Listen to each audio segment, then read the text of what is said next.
sales is the most lucrative skill in the world, period. The problem is most sales advice out there today is outdated, cheesy, and can even keep you from getting the deals that can make all the difference in your career. This is the No BS Sales School, a podcast for entrepreneurs and salespeople who want to master the skill of selling without all the BS. Welcome to the No BS Sales School podcast.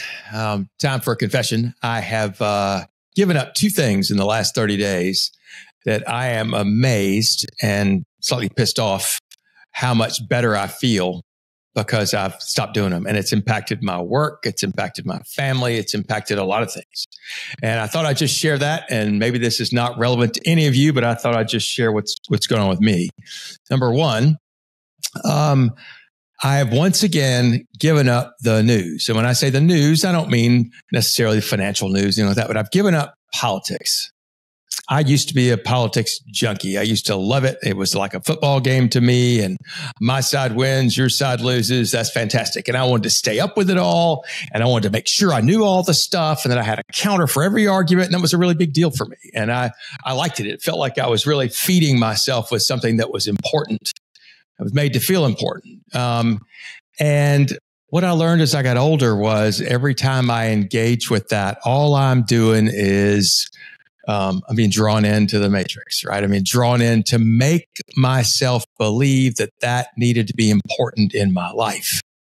And what I found was whenever I engaged with politics, especially on a national scene, especially, all it does is make me pissed off. All it does is make me angry.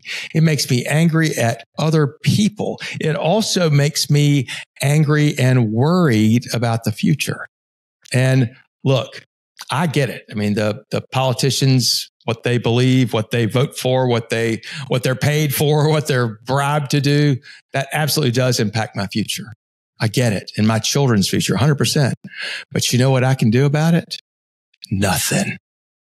And you know how much of my time I need to spend worried about stuff that I can do nothing about? Zero.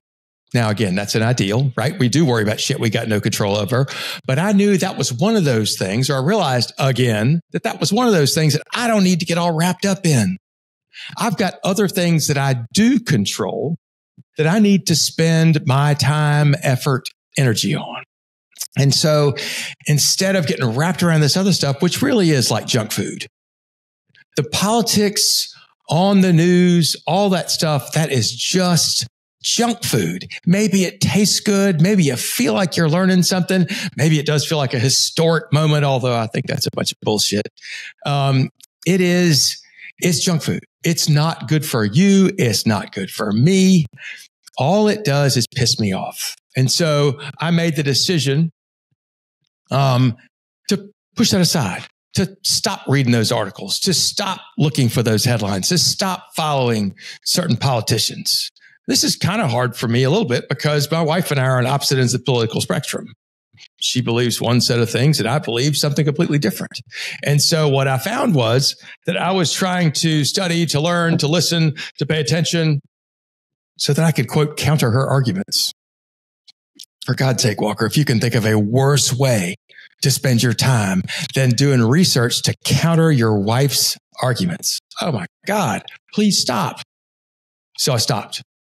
And it's been it's been probably 4 weeks, which doesn't seem like that long, but I am miles away emotionally, mentally from where I was 4 weeks ago when I was all into that shit and I had opinions and I was digging deep, but I knew what the hell, and I knew all the bullshit. And that's what it was. It was freaking bullshit. And when you buy into that stuff, you're turning your emotions over to somebody else, right? I listened to a podcast this morning, and the guy said there are only 4 things that we can control. Only 4 things that we can control. And I thought this was brilliant. Number 1 is our preparation. How prepared are we to win? Let's pretend in sales. How prepared are you to go into the sales call? Have you thought through the things that need to happen? The things that you know you're going to need to know. Have you actually thought through that? Have you thought through what the next step needs to be? Number two is your effort. How much effort are you putting in to get in front of new prospects? How much effort are you putting in to set meetings, to ask for referrals? Effort. Number three is your attitude. Right. And this is exactly where the news screwed with me. My attitude was, oh my God, world's going to hell. 53% of the population is a bunch of freaking morons. Right. And the last thing that we can control is our response. How do you respond when something happens? And so here's what I've found, right? When I'm following up on politics, my response is an angry, rabid response to something, right? It's, you're wrong. And nobody, here's the thing, you're not going to convince anybody. You're not going to change anybody's damn mind. And yet, those four things, preparation, effort, attitude, response, we're all falling victim to my thinking following politics was an important thing. Because all of a sudden it made the things that I was working on seem so much less important, or I felt so fatalistic about it because who cares? The politician's going to ruin everything anyway. Now I recognize, shit, that's in the background. That's an excuse that I'm making. I don't need to be there. So the second thing, this is more personal, is I gave up booze, which is a big deal. And I've done this several times in my life. Like a real alcoholic, I face it from just day to day. But the reality is, I came to a point, a friend of mine died from cancer, fuck cancer.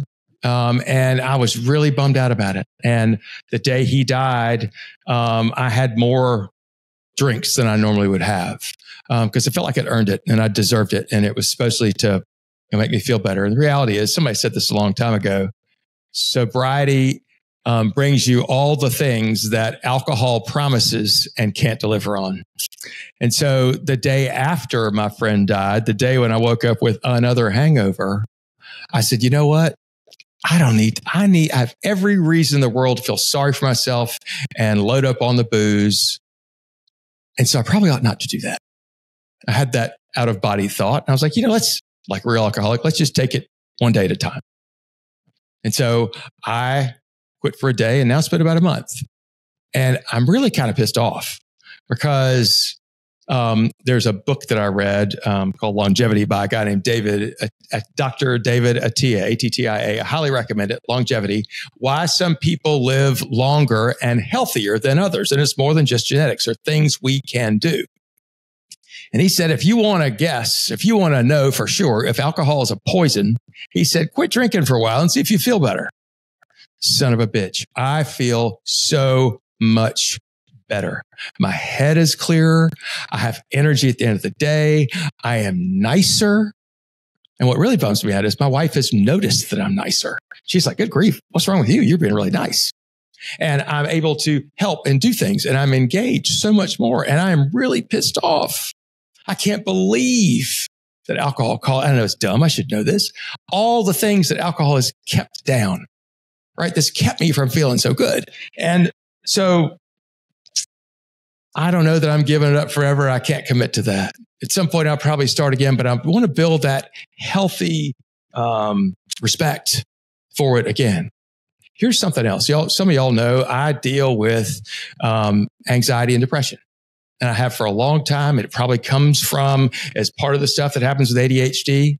Well, what happens, do you think, if you drink alcohol? And let's just put it straight. I was drinking 2 or 3 beers a day, or maybe 2 or 3 drinks a day, 5 days a week, 6 days a week. So in my mind, not a lot until you do the math. And let's call it 3 times 6 is 18 to 20 drinks a week. And maybe on Saturday night, I'd have more than 2 or 3. But what happens to me is that, yes, I have anxiety and depression, but guess what happens when you have a depressant every night and you're trying to fight anxiety and depression? It makes it worse. It makes it worse. And yes, I probably knew that intellectually, but now that I've spent some time, nothing worse than a damn sober person telling you how great they feel. Doesn't that suck?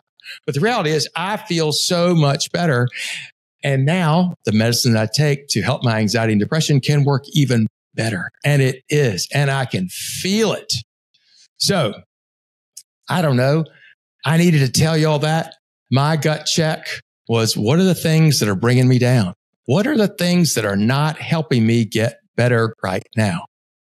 And I realized that two of those things that were standing out right in my face were booze and the news. If you can find a way, what are the things that are getting you down? Maybe they're one of those two things. Maybe it's both those things. Maybe it's none of those things. But what are the things that you can control that maybe you can stop doing? It's great to talk about things you can start doing, but what are the things you can stop doing? Maybe you don't have to commit to forever. Maybe just like me, one day at a time. But damn, I feel better. I really, really do all around. And it's improving my performance at work. It's improving a whole bunch of things. I'm Walker McKay with No BS Sales. Look at yourself. What are the things that are holding you back? What are the things that you can control that are holding you down that you need to get rid of? Take a shot. Stop doing it just for a day. Send me an email. Let me know what happens. Thanks for listening to the No BS Sales School podcast. If you haven't already, please take 1 minute to write a quick review for the show. It really does make a huge difference. Also, subscribe to the show and please forward this episode to somebody else who needs to hear it.